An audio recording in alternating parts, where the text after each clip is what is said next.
What's going on, everyone? Welcome back to the Scale News Update. If you're not familiar with the show, this is where we talk about the news topics that happened in the scale world of RC over the past week. If you enjoy the Scale News Update regularly, hit the like button. Let's jump into this week's topics. First for this week, new from Serpent. They have a 1/7 scale on-road basher, very similar to like the Arma Felony. In the way that it is 1/7 scale, it's got kind of a modernized old school body on top of it, and it's a 6S power. It's got belted tires on the RTR, a staggered setup as well with a slightly smaller front than rear setup. This is called the Serpent 426 Outlaw 1/7 scale RTR. It is four-wheel drive as well. It doesn't have the features like the Felony does with like the handbrake function or anything like that. It's just built on a base that's supposed to be super durable, very fast, and kind of built with proven parts from some of their race platforms. Serpent is a brand that I'm kind of like just cursory familiar with. I don't know a lot about their brand. I know that most of their things have been around the racing side of things. They have several vehicles already that are RTR, so this is nothing new to them, but most of their vehicles have been kind of more race focused, short course trucks, buggies, truggies, F1 cars even. The overall style is generic, but it is a little bit customizable out of the box. While it does have that supercharged blower sitting out of the hood in the front, it also comes with some velocity stacks or just a more kind of traditional CUDA style intake scoop on the hood there.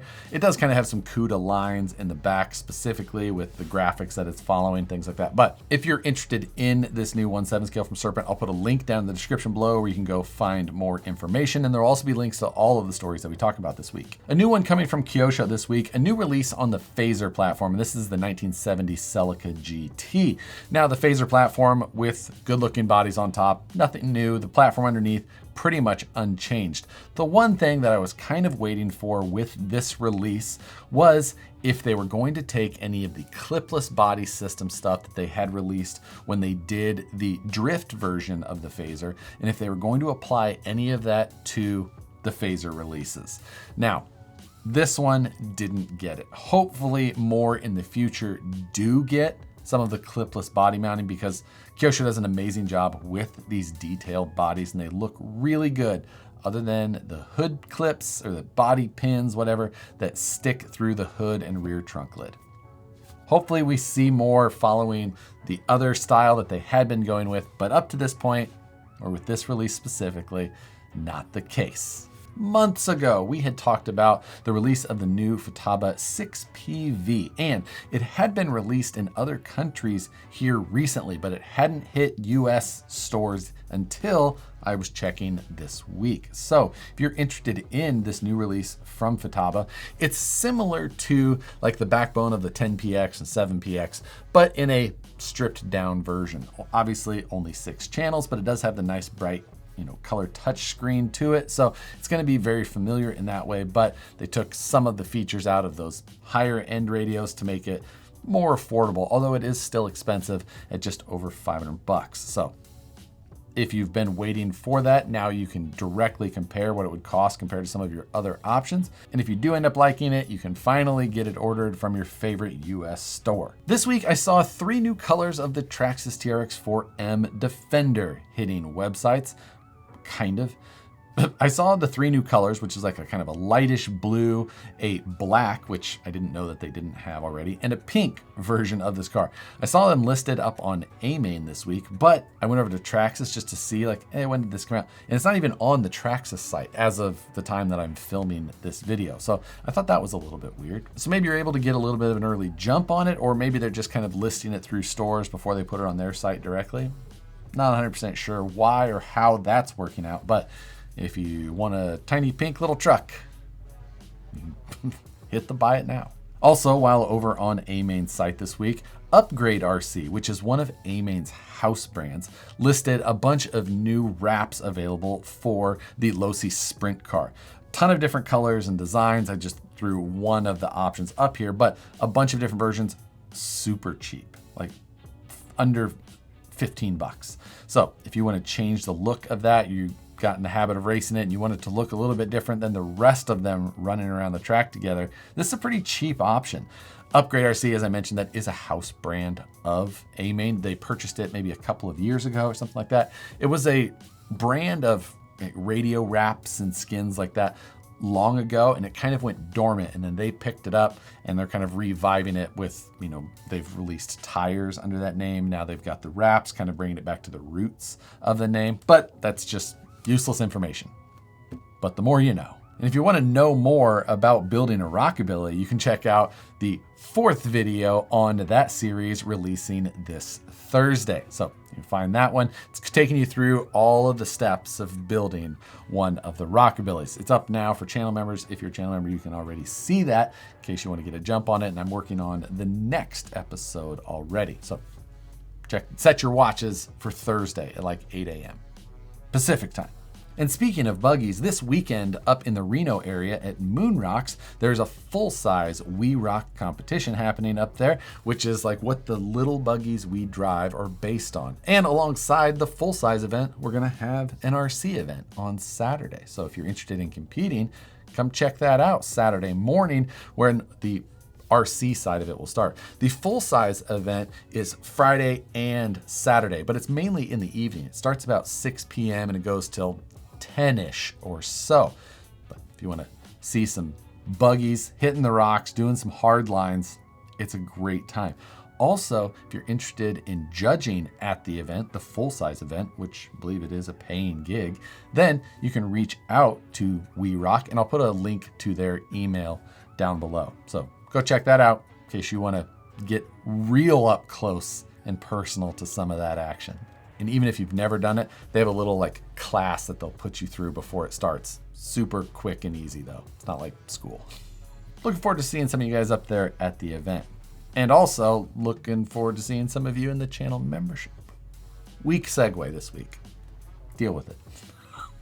Channel membership helps support the channel a little bit extra. You get videos early, you get videos behind the scenes, you get extra videos like Afternoon's Delight, which kind of goes back over some of the news, but then also just kind of like what's going on in the background, all of that stuff. So, and again, you get videos early like Scale News the night before, or you get videos sometimes weeks early, like the Rockabilly series. If you're interested in any more information about that, you can find a link down in the description below. Thanks to all the channel members, thanks to everybody who watches all the videos. And this Wednesday, 6 p.m. Pacific, 9 p.m. Eastern, live stream takeover. Come hang out with Matt and I as we talk a little bit about RC and a lot of bit about a bunch of other stuff. It's the show that never ends, but you should show up anyway. And if you work for an RC company and like to see any of your products on the Scale News, shoot me an email to news@harleydesigns.com. Include a photo and a description and a link to where it will be found on your website when or if it's already available. Love to take a look at that, see if we can get it included here in the Scale News. This week had a handful of new ones that came in. New this week from Dlux, they've got the new Extreme Loaded Dice wheels. Now, I saw the email about this in the press release, and they have a video kind of demonstrating, showing you up close the details of these new Extreme versions. And they're actually a 2-piece machined aluminum wheel that is welded together after the fact. I think that's the first time I've seen a welded wheel like that in this area of RC, at least on like a production situation. So I thought that was pretty interesting.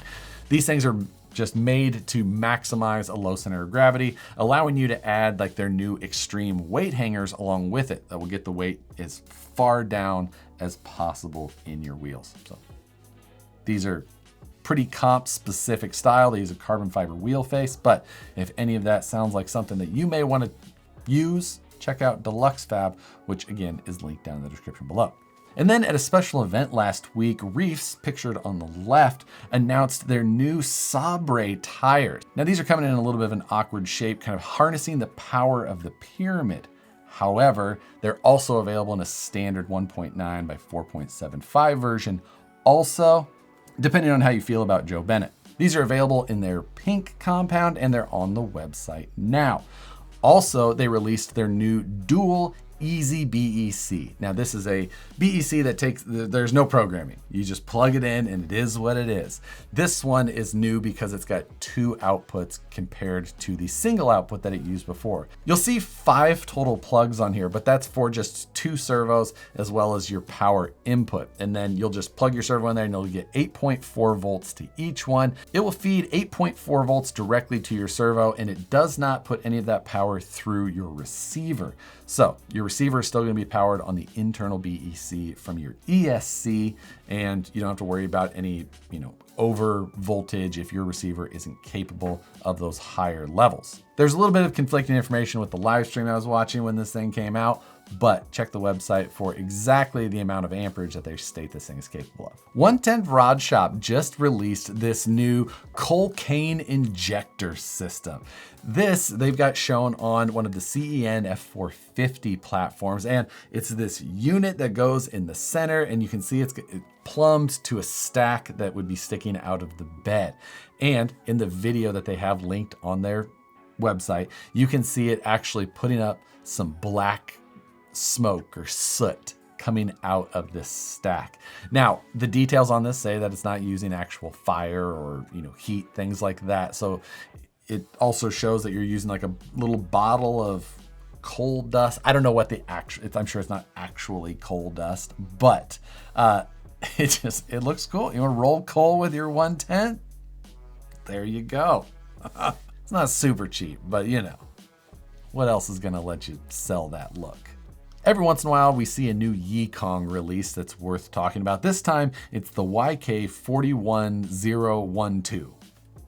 More numbers than usual. But this thing, it's got a familiar looking body shell.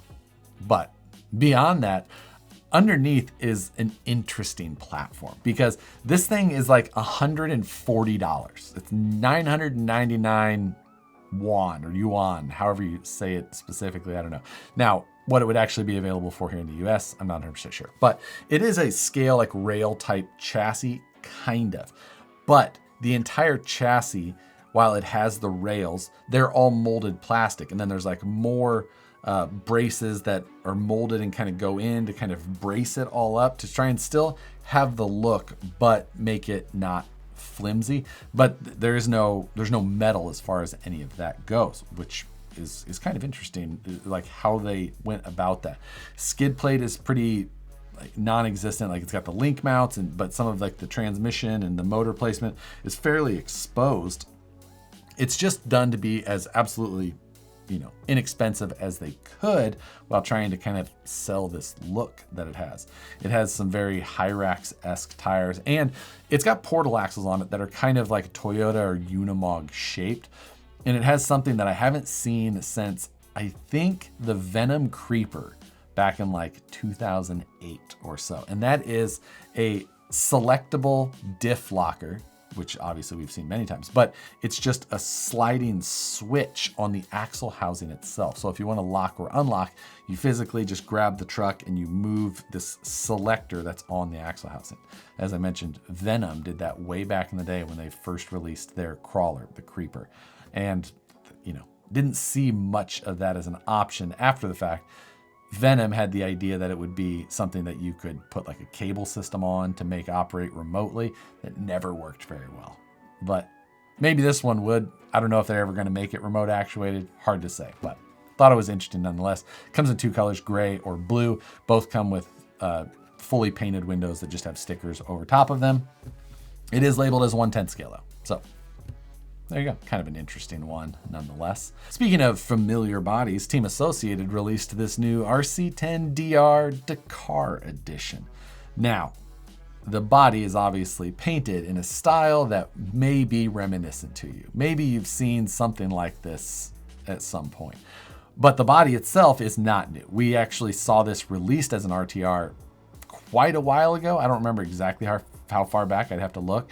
But a lot of people thought this was a new body, new release, everything, just because they had completely forgotten or never saw the other one because it didn't look great then, and I personally don't love the style of it now, but it kind of does have, like the Dakar look, it does have a little bit of, just overall it just kind of a funky thing. Probably make a pretty fun basher. It's similar to a short course truck underneath, but if you love the style, that's what's going to be the selling point, I guess. And this week, while over on NSDRC's site, I saw a new servo listed on their page at 11,500 ounce inches of power. I think that is one of the higher ratings for a servo I've seen on one of these websites while searching. Now, this is like listed as like an industrial or robotics education type application for it. It doesn't use exactly the standard type of inputs or, plugs as you might be used to at this point. It's also nearing $1,000. So, maybe it's not exactly what you need for your next build, but in case you get a crazy idea, at least you can remember it's there in case for some reason you need 11,500 ounce inches. But that does it for this week's news topic. For this week's question, we're going to take it back to the servo. I want to know, how much power do you feel you need in one of your crawler or trail trucks? And if you don't have a crawler or trail truck, whatever your favorite RC is, how much power do you feel like you need to have at least? Maybe you end up with a little bit more sometimes, but how much do you feel is like your bare minimum for steering power? I feel like there's going to be a pretty big range in these answers, so I'm pretty interested to hear what it is. But that's going to do it for this week's news. As always, I appreciate you guys for watching. Hit the like button if you haven't already. Subscribe if you haven't. It helps the channel a lot. Drop a comment. That helps just as much. But with that, as always, I appreciate you guys for watching. Thanks again. We'll see you on the next one.